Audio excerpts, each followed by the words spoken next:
It's a lot better than last year, I'll tell you that.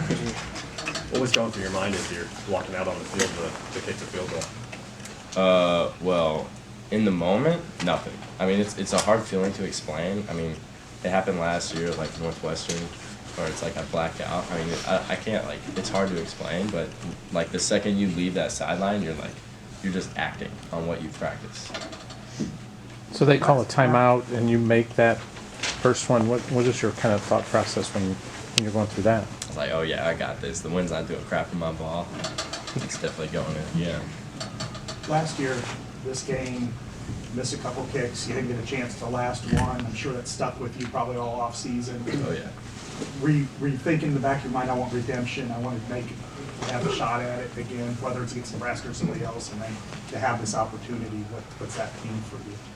I mean, it means everything, you know. Like, I was looking forward to this game. I know, I mean, I can say that now. But I was looking forward to this game just because first of all, I don't like Nebraska. They always mess with us pregame. I mean, they didn't this year, but usually, like, the previous years, they mess with us pregame. And I don't know, they're just in the way, and I don't know, they mess with our warm-up. And, yeah, I mean, it sucks when somebody else is out there doing a job. I mean, I'm going to be honest. Like, that does suck. Especially when you train all year round, like, doing it. So, yeah, this one felt really good. But I was confident, ready to go out there and do it. Drew, what's your maximum?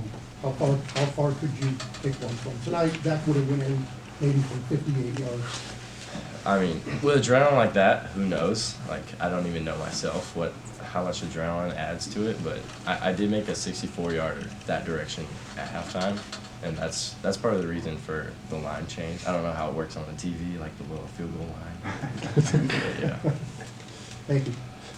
What was kind of the moments after that? Like, you know, kind of teammates and everything. I mean, that was the most tired I've been in a football game. I don't know, the sprint down there. You know what's crazy is actually people ask me, like, do you plan your celebrations? And that one we were actually talking about, like, at, like, the second quarter or something. We're like, dude, we should go lead the team down to the trophy if we hit it.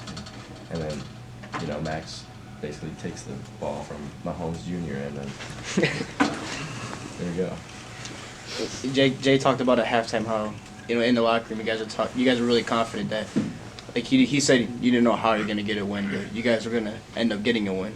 Yeah, see, and that's Iowa football right there. That was a great team win.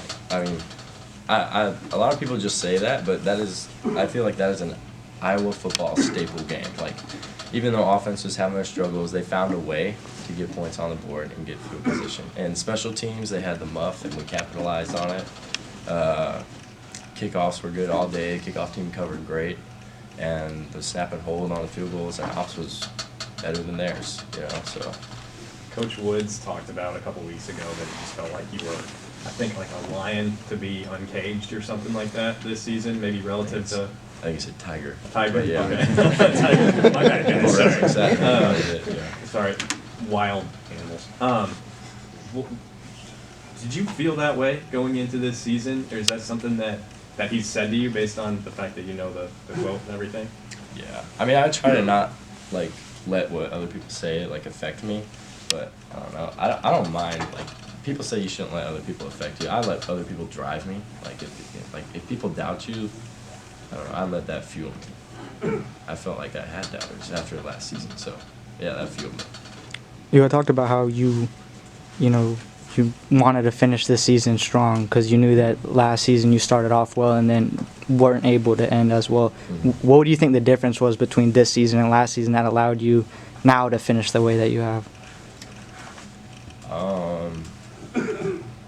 I'll probably just say maturity, and, like, this might seem like a little thing, but I felt more comfortable this season in the position I was in the room. Like, I'm a leader, and when you're a leader, you don't have room to, like, mess up in, like, the little areas. Like, the little things do build and add up, and I feel like I was, like, just a careless underclassman last year in terms of, like, the little things, like, away from the field, like, not, like, taking care of, like, schoolwork or, like, showing up, like,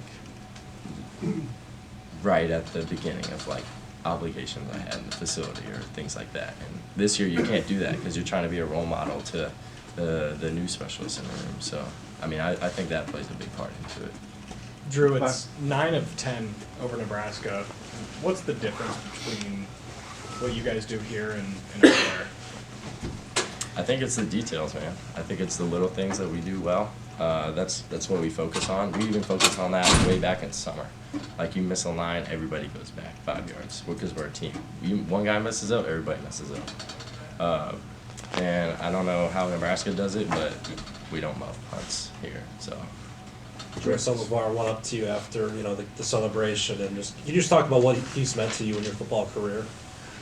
I mean, he means everything. He's the guy that basically got me here. He gave me the opportunity to play in the game and playing it today. And seeing him cry got me emotional after that game. I love him. All right, thanks, Drew.